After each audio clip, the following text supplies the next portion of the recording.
10 ways crime were investigated and solved in ancient Egypt. Random to the XL. Before modern DNA testing made solving crimes a bit easier, detectives had a tougher job. Even in ancient Egypt, over 3,000 years ago, there were people hired to solve crimes. The Egyptians were excellent record keepers, giving us a glimpse into what it was like to be a detective in those ancient times. Join us as we take a journey back to explore the fascinating world of crime solving in ancient Egypt. In ancient Egypt, the police had a clever way to stop crimes before they even happened. They were like guards, always keeping watch over the cities, tombs, and markets to make sure everyone behaved. This made people think twice before breaking the rules. Breaking the law in ancient Egypt was a serious matter. If you were caught doing something wrong, you might end up with a surprise and attack monkey on your face. The police in ancient Egypt often had animals trained to help them. While many had dogs, some had monkeys on leashes ready to attack. Imagine a thief at a market trying to run away. In a picture found in a servant's tomb, you can see the thief's plan falling apart. A monkey on a leash leaps into action, grabbing the thief's leg and pulling him to the ground. The monkey doesn't let go until help arrives. It's a funny but effective way the ancient Egyptian guards used animals to make sure everyone followed the rules. Back in ancient Egypt, being a detective wasn't easy. They didn't have fancy tools, so finding criminals was hard, especially without good witnesses. To make sure they had witnesses, the Egyptian courts had a strict rule: if you didn't report a crime, you'd face serious penalties. Take the case of Ramses III's assassination. The police not only caught the culprits but also their butlers and servants. The courts believed they could have known about the plot and had many chances to speak up. Since they didn't, the punishment was severe: their ears were cut off, a harsh reminder that they didn't use them to stop the crime. It wasn't just about big crimes like plotting against the king. If you failed to report any crime, you were in big trouble.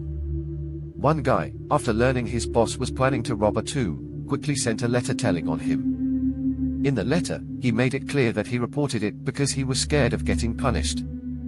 He wrote, "I tell my lord because it would be a crime for someone like me to hear bad things and keep them secret." In ancient Egypt, fear of punishment was a strong motivator to speak up against wrongdoing. In ancient Egypt, if someone wanted to complain about their neighbor, they'd stand in line outside the court. If the crime seemed serious, an investigator would be sent to look into it. These investigations were pretty serious, not just luck or guesses. Investigators would gather up possible suspects, talk to witnesses, look at the crime scene, and sometimes even act out what might have happened. They kept detailed records of past accusations to know if someone had a history of breaking the rules. For example, when thieves robbed a tomb during Ramses IX's time, he sent investigators to check every tomb nearby. The team found the tunnel the thieves used, measured it, and tried to figure out what tools they used.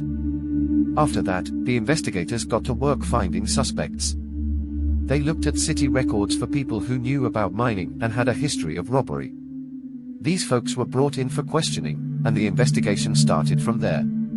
Ancient Egyptian investigators were thorough and made sure to check every angle to solve the mysteries they were working on.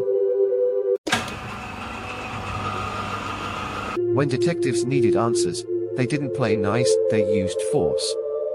They would beat people until they confessed, and they were pretty casual about it. In the records we have today, they talked about it as if it was no big deal. One document even mentioned an examination held by beating with a double rod. Usually, they tied the person to a stake and beat their hands and feet until they said what the detectives wanted to hear. If the person kept saying they didn't do anything wrong, they'd get beaten again. They called it a further examination with a rod. Surprisingly, it wasn't just suspects who got this treatment. Sometimes, even witnesses who didn't do anything wrong were beaten until they told the police what they knew. This especially happened if they had a reason to protect the person being accused. Records show that sons, slaves, and wives of suspects were taken from their homes and beaten until they shared exactly what they had seen.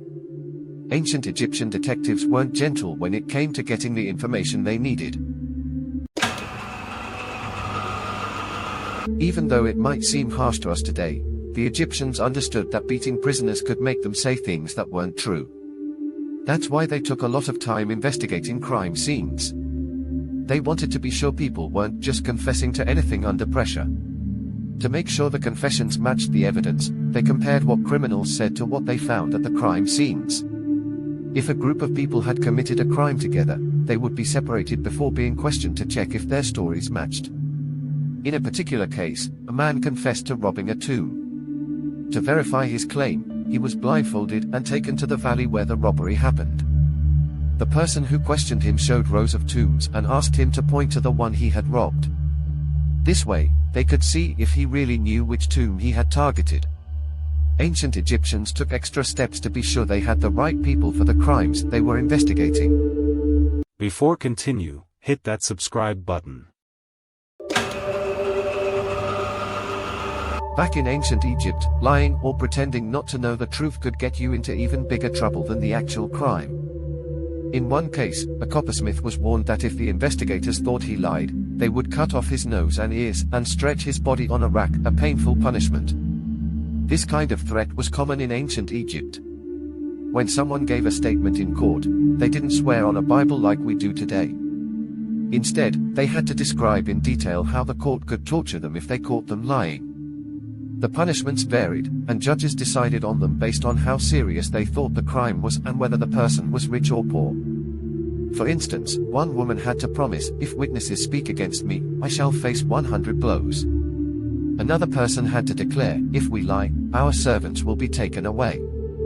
Even a poor field laborer had to swear to tell the truth or face mutilation.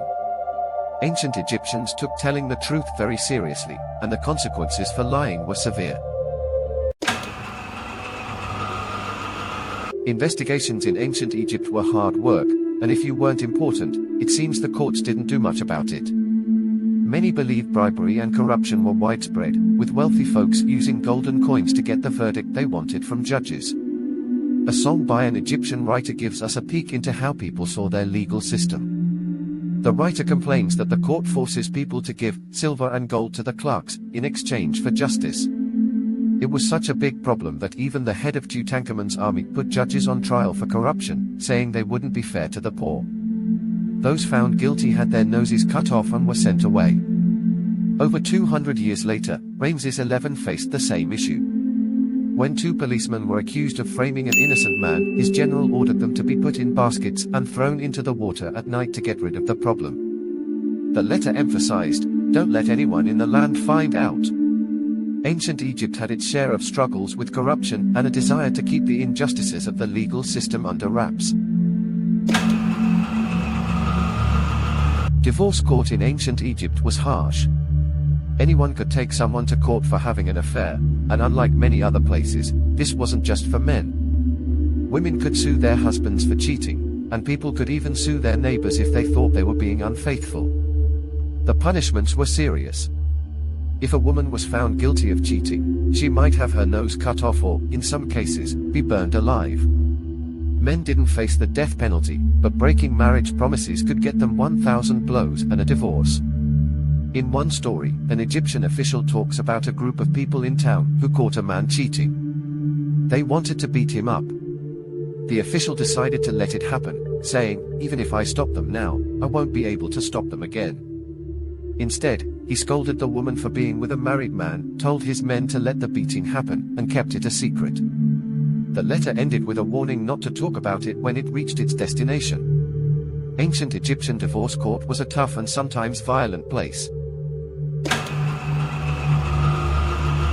In ancient Egypt, most court cases ended with a guilty verdict. There are only a few records of people leaving court as free men, and even then, they weren't entirely off the hook. One story is about a man named Amenkau who was beaten by the police many times. Despite the intense beating, he kept saying, "I haven't seen anything. Whatever I've seen, you have heard from my mouth." When the torture didn't make him talk, they thought he was probably telling the truth and let him go. But he wasn't completely free. Even though he was found innocent, the accusation stayed in the records with the words, "Great Criminal," next to his name. That's just how things worked in ancient Egypt. If someone was accused, they believed that person had probably done something wrong. So, even if it was clear you were innocent, you could still be labeled a great criminal for the rest of your life. Ancient Egyptian courts didn't make it easy for people to clear their names.